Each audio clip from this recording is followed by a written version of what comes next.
जरा कल्पना कीजिए, वानखेड़े स्टेडियम खचाखच भरा हुआ है। एक लोकल युवा लड़का शतक ठोकता है और रातों रात स्टार बन जाता है। करोड़ों की डील साइन हो रही हैं। हाँ, किसी बॉलीवुड फिल्म की सीन जैसा है ना? बिल्कुल। लेकिन अब इस कल्पना में एक और दृश्य जोड़िए। उसी रात उसी शहर के एक दूसरे कोने में प्रशासन कुछ लोगों को एक नोटिस थमाता है। नोटिस में लिखा है कि अगले 24 घंटे में उनके घर और दुकानें मलबे में तब्दील कर दी जाएंगी। ये सच में एक बहुत बड़ा विरोधाभास है। एक ही शहर, एक ही दिन पर दो बिल्कुल अलग दुनिया है। सही कहा आपने। आज के इस विस्तृत विश्लेषण में हम ठीक इसी विरोधाभास के केंद्र में उतरने वाले हैं। आज हमारे पास जो स्रोत है वो काफी विविध है। हाँ, हमारे पास आज क्रिकेट के आंकड़े हैं, किसी उभरते हुए खिलाड़ी की बायोग्राफी के हिस्से हैं, महाराष्ट्र की राजनीति, बुनियादी ढांचे के विवाद और पुलिस की फाइल्स और कॉर्पोरेट जगत की ताजा खबरें भी हैं। एग्जैक्टली। और आज का हमारा मिशन सिर्फ इन अलग अलग खबरों को पढ़ना नहीं है, हम उस अदृश्य तंत्र को समझना चाहते हैं जो एक तरफ ऐसे खूबसूरत सपनों को उड़ान देता है और दूसरी तरफ आम इंसान के पैरों तले से जमीन खींच लेता है। मेरा मानना है कि यही किसी भी बड़े महानगर की असली कहानी होती है। चलिए इसे थोड़ा विस्तार से समझते हैं। सबसे पहले बात करते हैं उस लड़के की जो आजकल हर स्पोर्ट्स मैगजीन के कवर पर छाया हुआ है, आयुष म्हात्रे। आयुष की कहानी सच में बहुत प्रेरक है ना? देखिए, मुंबई की पहचान ही संघर्ष है, लेकिन जब हम ये शब्द बोलते हैं तो कभी-कभी ये थोड़ा किताबी लगने लगता है। पर आयुष के मामले में ये संघर्ष लिटरली 80 किलोमीटर लंबा है। बिल्कुल।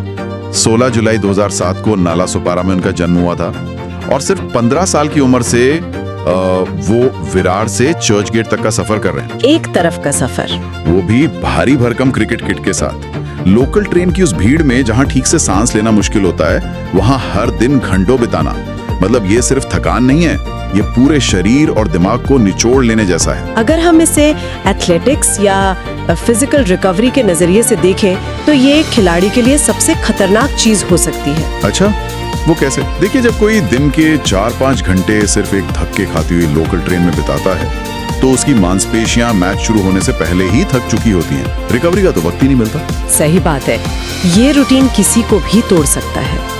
लेकिन इस कहानी में एक और बहुत बड़ा रिस्क लिया गया था।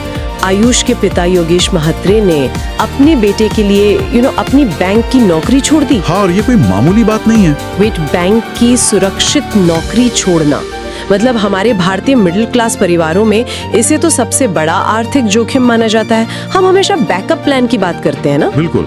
यहाँ तो उन्होंने एक तरह से सारे पुल ही जला दिए थे। ऐसा फैसला या तो बहुत बड़ी कामयाबी लाता है या फिर एकदम गहरी निराशा। और वैसे वो निराशा आई भी थी, है ना? पिछले साल जब आयुष को नेशनल क्रिकेट एकेडमी यानी NCA के टॉप 30 कैंप में जगह नहीं मिली थी, हाँ, वो उस वक्त गंभीर डिप्रेशन का शिकार हो गए थे। ये सच में ध्यान देने वाली बात है कि अब भारतीय खेलों में डिप्रेशन और मानसिक स्वास्थ्य पर खुलकर बात होने लगी है। पहले तो इसे सीधे तौर पर कमजोरी मानकर पर्दा डाल दिया जाता था। सही कहा। NCA के इंटरकैंप मैचेस में रन ना बना पाने का दबाव इतना ज्यादा था कि उनका आत्मविश्वास पूरी तरह टूट चुका था। पर यहीं पर उनके कोच प्रशांत शेट्टी और दिनेश लाड की भूमिका आती है। दिनेश लाड वही है ना जिन्होंने रोहित शर्मा को भी ट्रेन किया है? एग्जैक्टली। तो उन्होंने सिर्फ आयुष की बैटिंग टेक्निक पर काम नहीं किया, उन्होंने इस युवा खिलाड़ी की पूरी लाइफस्टाइल और साइकोलॉजी की ही रीप्रोग्रामिंग कर दी। रीप्रोग्रामिंग मतलब एक हाई परफॉर्मेंस इंजन को गलत फ्यूल से निकालकर सही फ्यूल पर सेट करना। ये बहुत ही सटीक एनालॉजी है। सबसे पहले तो जंक फूड पर पूरी तरह पाबंदी लगा दी गई और उसके साथ ही समुद्र तट की रेत पर दौड़ने की कड़ी ट्रेनिंग शुरू हुई। रेत पर दौड़ने से क्या फायदा होता है? देखिए, रेत पर दौड़ने से पैरों की मांसपेशियों को दोगुनी ताकत लगानी पड़ती है। इससे क्रीज पर बल्लेबाज के फुटवर्क में गजब की फुर्ती और बैलेंस आता है। ओह वाओ, ये तो काफी साइंटिफिक अप्रोच है। हाँ, और मानसिक स्वास्थ्य के लिए उन्हें छोटे छोटे हासिल किए जा सकने वाले टारगेट दिए गए, जैसे विनू मंकट ट्रॉफी में 300 रन बनाना। जब खिलाड़ी ऐसे छोटे टारगेट पूरा करता है तो दिमाग में डोपामिन रिलीज होता है। अच्छा, जिससे धीरे धीरे उनका खोया हुआ आत्मविश्वास वापस आने लगा। और इस बदलाव का नतीजा हम सब ने देखा। उनके रिकॉर्ड्स तो मतलब हैरान करने वाले हैं। बिल्कुल। 18 साल 135 दिन की उम्र में उन्होंने रोहित शर्मा का रिकॉर्ड तोड़ दिया। वो तीनों format, first class, list A और T20 में शतक लगाने वाले सबसे युवा खिलाड़ी बन गए। बाप रे, तीनों फॉर्मेट में, और सिर्फ शतक नहीं, उनके खेलने का तरीका देखिए। सैयद मुश्ताक अली ट्रॉफी में सिर्फ 53 गेंदों में नाबाद 110 रन। हाँ, और उस पारी में 8 छक्के और 8 चौके शामिल थे। और लिस्ट ए क्रिकेट में तो उन्होंने यशस्वी जायसवाल का रिकॉर्ड तोड़ते हुए नागालैंड के खिलाफ 117 गेंदों में 181 रन ठोक दिए। 150 से ज्यादा का स्कोर बनाने वाले सबसे कम उम्र के खिलाड़ी बन गए। यहाँ सबसे दिलचस्प बात यह है कि इन आंकड़ों में हमें मॉडर्न T20 क्रिकेट की एक बदलती हुई मानसिकता दिखती है। आज की जेनजी पीढ़ी के खिलाड़ियों में एक अलग ही निदारत है। निदारता यानी पहले ही गेंद से आक्रमण करना। बिल्कुल, वो सीधा बॉलर पर हावी होना चाहते हैं। लेकिन एक मिनट, क्या इस जेन जी निदारता को हम थोड़ी लापरवाही या जल्दबाजी नहीं कह सकते? अगर पिच मुश्किल है, गेंद स्विंग हो रही है, तो पहली गेंद पर छक्का मारने की कोशिश तो बेवकूफी भी हो सकती है ना? क्या ये फ्रेंचाइज क्रिकेट का दबाव नहीं है? देखिए, बाहर से देखने पर ये लापरवाही लग सकती है, लेकिन इसके पीछे क्रिकेट का एक नया मैथ, एक नया गणित काम कर रहा है। आज के डेटा ड्रिवन खेल में डॉट बॉल खेलना सबसे बड़ा अपराध माना जाता है। अच्छा, मतलब रन रेट किसी भी कीमत पर गिरना नहीं चाहिए। एग्जैक्टली। पहले के बल्लेबाज क्रीज पर टिकने के लिए 10 गेंदें लेते थे। आज का एनालिटिक्स कहता है कि अगर शुरुआत में विकेट गिर भी जाए तो टीम की रफ्तार कम नहीं होनी चाहिए। इसीलिए आयुष जैसे खिलाड़ी इस आक्रामक माइंडसेट के साथ आते हैं। और यही अप्रोच उन्हें ग्लोबल स्टेज पर भी काम आई है ना? फरवरी 2026 में जिम्बाब्वे और नामीबिया में जो अंडर 19 वर्ल्ड कप हुआ था, हाँ, जिसमें भारत ने अपना 6ठा खिताब जीता। आयुष वहाँ कप्तान थे और उन्होंने 214 रन बनाए थे। और शायद पाकिस्तान के खिलाफ 3 अहम विकेट भी लिए थे उन्होंने। बिल्कुल सही याद है आपको। और उनके इसी ऑलराउंड प्रदर्शन की वजह से चेन्नई सुपर किंग्स यानी CSK का ध्यान उन पर गया। हालांकि ये सफर भी आसान नहीं था। हाँ, मैंने पढ़ा था कि 2025 की IPL ऑक्शन में तो उन्हें किसी ने खरीदा ही नहीं था, वो अनसोल्ड रहे थे। सही बात है, लेकिन बाद में जब ऋतुराज गायकवाड़ चोटिल हुए तो 30 लाख रुपए के बेस प्राइस पर उन्हें रिप्लेसमेंट के तौर पर शामिल किया गया। और उसके बाद जो हुआ वो किसी सपने जैसा है। अपने ही होम ग्राउंड वानखेड़े में मुंबई इंडियंस के खिलाफ डेब्यू, और वहां सिर्फ 15 गेंदों में 32 रन। हाँ, और इसके साथ ही वो CSK के सबसे युवा डेब्यूटेंट बन गए। इसके बाद RCB के खिलाफ उन्होंने 48 गेंदों में 94 रन ठोक दिए थे। उनका पूरे सीजन का स्ट्राइक रेट भी लगभग 189 का था ना, 188.97 के आसपास। बिल्कुल, और इसे देखकर ही पूर्व RCB कोच संजय वांगर ने भविष्यवाणी की थी कि 2026 के IPL में आयुष CSK के पक्के नंबर 3 बल्लेबाज होंगे। फ्रेंचाइज ने उन्हें रिटेन करके इस पर मुहर भी लगा दी है। ये तो सच में कमाल की कहानी है।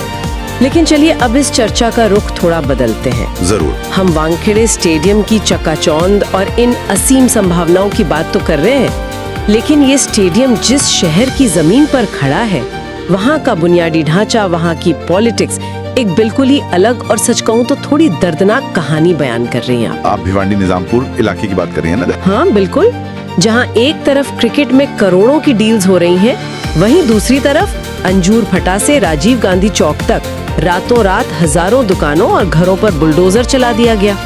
और वजह क्या बताई गई? Metro 5 project. ये इस बात का सटीक उदाहरण है कि कैसे विकास के नाम पर जमीनी स्तर पर कितनी भारी उथल पुथल मचती है। लेकिन कल्याण रोड व्यापारी समिति और वहां के विधायक अबू आसिम अजमी का तो कहना है कि ये पूरी कार्यवाही ही गैर कानूनी है। उनका दावा है कि 2023 का जो डेवलपमेंट प्लान यानी DP है, वो तो पास ही नहीं हुआ है। हाँ, और अगर DP पास ही नहीं हुआ तो ये बुलडोजर के आधार पर चलाए गए। वही तो, लोगों को सिर्फ 24 घंटे का नोटिस दिया गया। मतलब कोई भी इंसान अपनी जिंदगी भर की जमा पूंजी और अपने घर को सिर्फ 24 घंटे में कैसे समेट सकता है? ये तो इंसानियत के भी खिलाफ लगता है। और कहानी में सबसे बड़ा ट्विस्ट यही आता है। Mumbai metropolitan region development authority यानी MMRD, जो इस मेट्रो प्रोजेक्ट की मुख्य एजेंसी है, उन्होंने तो साफ कह दिया कि उन्होंने इस तोड़फोड़ या सड़क चौड़ीकरण की कोई मांग ही नहीं की थी। वेट, क्या MMRDA ने मांग ही नहीं की? बिल्कुल नहीं। उनके मुताबिक उस इलाके में आबादी इतनी घनी है और पुनर्वास की समस्या इतनी बड़ी है कि उन्होंने मेट्रो कॉरिडोर को अंडरग्राउंड यानी जमीन के नीचे से ले जाने का प्रस्ताव रखा था। ये तो किसी डार्क कॉमेडी जैसा लग रहा है। एक राज्य स्तर की एजेंसी कह रही है कि हमें जमीन के ऊपर की जगह नहीं चाहिए, हम अंडरग्राउंड जाएंगे। और लोकल प्रशासन उसी प्रोजेक्ट के नाम पर ऊपर बेस लोगों को उजागर है। सही में, इसीलिए वहाँ के आम लोग इसे विकास नहीं बल्कि एक ऐसा ड्रीम प्रोजेक्ट मान रहे हैं जो किसी और के निजी फायदे के लिए उन पर थोपा जा रहा है। बदलापुर से कांजूरमार्ग तक जाएगी। ये मुंबई की ये सबसे लंबी लाइन होगी और पहली बार किसी क्रीक यानी खाड़ी को पार करेगी। हाँ, इस प्रोजेक्ट के लिए तो OPEC fund for international development यानी OFID ने बड़ी फंडिंग देने में दिलचस्पी दिखाई है। तो देखिए, एक तरफ ऐसी ग्लोबल संस्थाएं हैं जो अरबों डॉलर निवेश करने को तैयार है। शहर के विकास का एक विशाल विजन है, लेकिन दूसरी तरफ उस विजन को जमीन पर उतारने वाली प्रशासनिक मशीनरी इतनी असंवेदनशील है कि वो बिना सही प्लानिंग के आम नागरिकों के सर से छत छीन रही है। विजन और इम्प्लीमेंटेशन के बीच बहुत बड़ी खाई है। और ये एडमिनिस्ट्रेटिव मशीनरी काम कैसे करती है, इसकी एक झलक हमें BMC मुख्यालय में चल रहे सत्ता के खेल से मिलती है। ओह, BMC डॉक्टरों की लड़ाई, वो तो मतलब अलग ही स्तर पर चल रही है। हम उम्मीद करते हैं कि BMC इन उलझे हुए इंफ्रास्ट्रक्चर प्रोजेक्ट्स को सुलझाएगी, पर वहाँ तो पॉलिसी बनाने के बजाय ऑफिसेस के कमरों पर कब्जा जमाने की होड़ लगी हुई है। बिल्कुल, हालिया चुनावों के बाद तो स्थिति और भी दिलचस्प हो गई है। 89 सीटों के साथ सबसे बड़ी पार्टी बनकर उभरी BJP ने अपने पुराने बड़े ऑफिस पर वापस कब्जा कर लिया है। और शिवसेना का क्या हुआ? उनके तो अब 2 गुट बन गए ना। हाँ, शिंदे गुट और उद्धव गुट, उन दोनों ने उस विशाल दफ्तर को आपस में बांट लिया है जो कभी एक अविभाजित शिवसेना का हुआ करता था। और कांग्रेस ने काफी चतुराई दिखाई है ना, उन्होंने अपना पुराना ऑफिस नहीं छोड़ा। सही कहा, क्योंकि उनके सारे अहम दस्तावेज वहीं रखे थे। और हाँ, पहली बार AIMIM को भी एक स्वतंत्र दफ्तर मिल गया है वहाँ। ये सब सुनकर कैसा लगता है मालूम है? जैसे शहर का इंफ्रा और आम इंसान एक ऐसी ट्रेन में बैठे हैं जिसकी पटरियां ही टूटी हुई हैं, पर इंजन के डब्बे में बैठे नेता इस बात पर लड़ रहे हैं कि किसकी सीट कौन सी है। ये कंपैरिजन सच में बहुत सटीक है। पर चलिए इस पॉलिटिक्स से निकलकर उस तंत्र पर बात करते हैं जिसे हम कानून और व्यवस्था कहते हैं। जरूर, क्योंकि जब विकास की नीतियां फेल होती हैं तो सारा बोझ पुलिस और न्याय व्यवस्था पर ही आता है। अगर हम इसे थोड़ा बड़े परिप्रेक्ष्य से जोड़ें तो प्रशासन और न्याय प्रणाली की दोहरी तस्वीर एकदम साफ नजर आती है।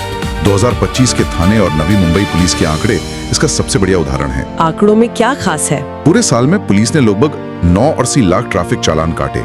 ये डिजिटल सर्वेलेंस और कैमरास का बहुत ही अग्रेसिव इस्तेमाल है। करीब 10 लाख का चालान, ये तो बहुत बड़ा नंबर है।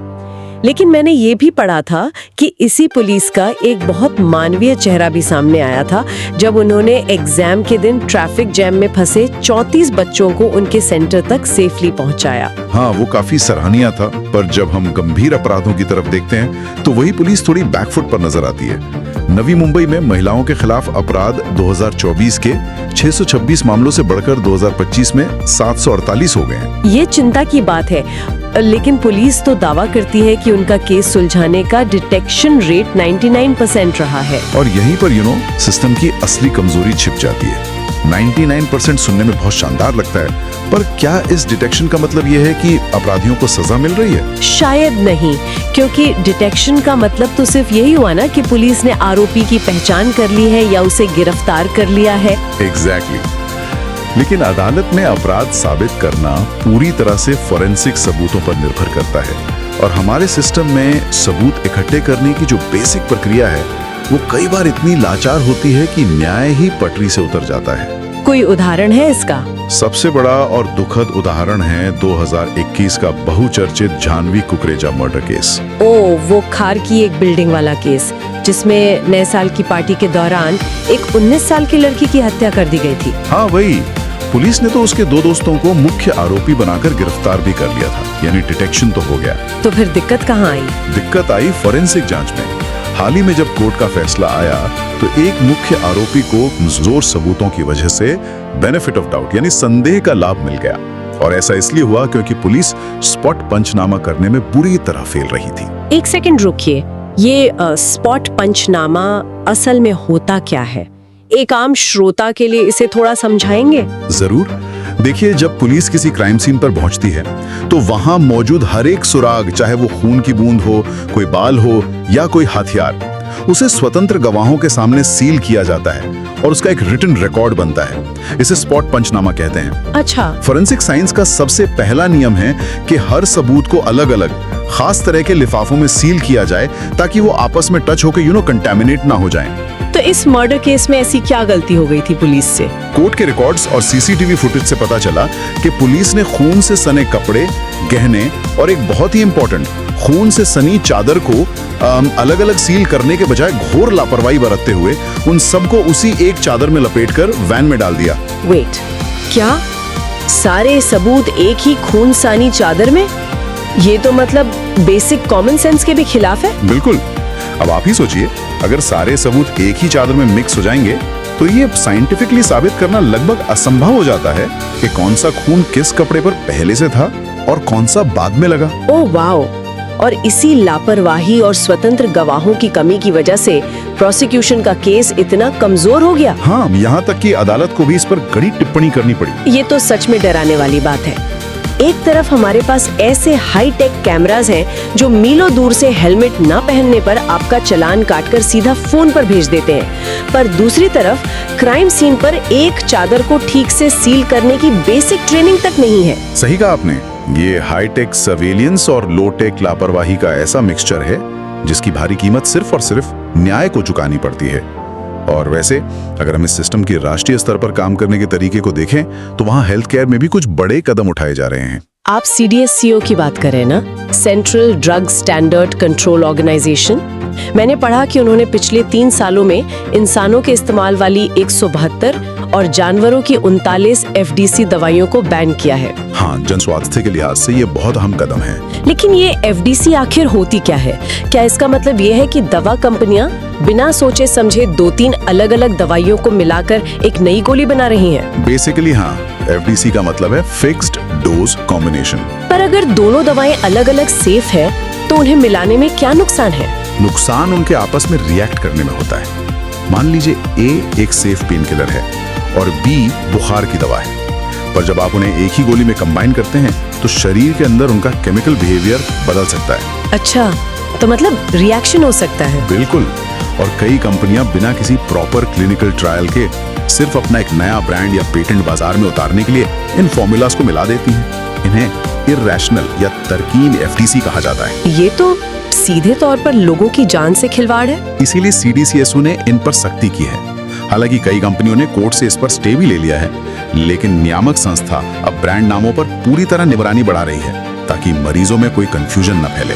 तो एक तरफ दवाइयों के फॉर्मूले और हमारी सेहत को सख्ती से कंट्रोल किया जा रहा है और दूसरी तरफ देश का कॉर्पोरेट जगत एक अलग ही रफ्तार पकड़े हुए है। टाटा स्टील के ताजा नतीजे तो यही बताते हैं। टाटा स्टील के आंकड़े तो सच में ध्यान खींचते हैं। बिल्कुल। 31 दिसंबर 2025 को खत्म हुए 9 महीनों के लिए उनका कुल राजस्व यानी टोटल रेवेन्यू 1,11,272 करोड़ रुपए रहा है और सिर्फ तीसरी तिमाही में स्टैंड अलोन आधार पर उनके कोर ऑपरेशन से 35,578 करोड़ रुपए से ज्यादा का रेवेन्यू आया है। देखिए, इन आंकड़ों को हमें सिर्फ एक कंपनी की बैलेंस शीट तक सीमित नहीं रखना चाहिए। ये 1 लाख करोड़ से ज्यादा का रेवेन्यू एक सीधा इशारा है। किस तरफ? इस तरफ के देश का निर्माण कार्य और बुनियादी ढांचा यानी इंफ्रास्ट्रक्चर किस तेजी से विस्तार कर रहा है। चाहे वो मुंबई की मेट्रो लाइन 14 हो जिसका हमने जिक्र किया, या देश भर के नए प्रोजेक्ट्स, इन सब में लगने वाला स्टील और ऐसे कॉर्पोरेट रिजल्ट्स ही तो इस पूरी इकोनॉमी का पहिया घुमा रहे हैं। सही बात है। तो आज के इस पूरे सफर को अगर हम समेटने की कोशिश करें तो आखिर क्या तस्वीर उभरती है? हमने शुरुआत की थी आयुष महात्रे से, एक 18 साल के लड़के के संघर्ष से, जो उस लोकल ट्रेन की भीड़ से निकलकर सीधा वानखेड़े के चमकदार मंच पर आता है। ये उस भारत की तस्वीर है जो मेहनत से अपने सपने पूरे कर रहा है। पर ठीक उसी वक्त हमने ये भी देखा कि कैसे उसी शहर में विकास के नाम पर, मेट्रो के नाम पर कुछ आम लोगों के घर 24 घंटे में मलबे में बदल दिए जाते हैं, और वो भी तब जब अथॉरिटी कह रही है कि उन्हें वो जमीन चाहिए ही नहीं थी। और हमारे पास ऐसी स्मार्ट पुलिस तो है जो लाखों ट्रैफिक चालान काट सकती है, पर वही पुलिस क्राइम सीन पर एक बेसिक स्पॉट पंचनामा ठीक से ना करने की वजह से न्याय दिलाने में चूक जाती है। उसके अलावा कॉर्पोरेट मुनाफा आसमान छू रहा है, जबकि CDSCO जैसी संस्थाएं हमारी सेहत बचाने की कोशिश कर रही हैं। ये पूरा का पूरा एक बहुत ही जटिल एक कॉम्प्लेक्स इकोसिस्टम है। इसमें सफलताएं, उम्मीदें और सिस्टम की गहरी दरारें सब एक ही जगह एक साथ मौजूद है। तो इन सब का क्या मतलब है? इस गहरी चर्चा को खत्म करते हुए एक बहुत ही बेचैन करने वाला ख्याल जहन में आता है। जब कोई युवा खिलाड़ी स्टेडियम में एक शानदार छक्का मारता है और हजारों लोग खुशी से झूम उठते हैं, तो वो पल सच में जादुई होता है। लेकिन क्या हम कभी सोचते हैं कि जो अदृश्य सिस्टम उस एक लड़के को उस स्टेडियम तक पहुंचने की जगह दे रहा है, वही सेम सिस्टम विकास की आंधी में किसी और के घर पर बुलडोजर चला रहा है? एक शहर की असली रूह आखिर कहां बसती है? क्या इन चमकते स्टेडियम और करोड़ों के कॉर्पोरेट रेवेन्यू में, या फिर पुलिस की उन धूल खाती फाइल्स, टूटी हुई सड़कों और उस खून से सनी चादर में जिसे ठीक से सील तक नहीं किया गया था? इस सवाल के साथ हम आपको यहाँ छोड़े जाते हैं। जरूर सोचिएगा।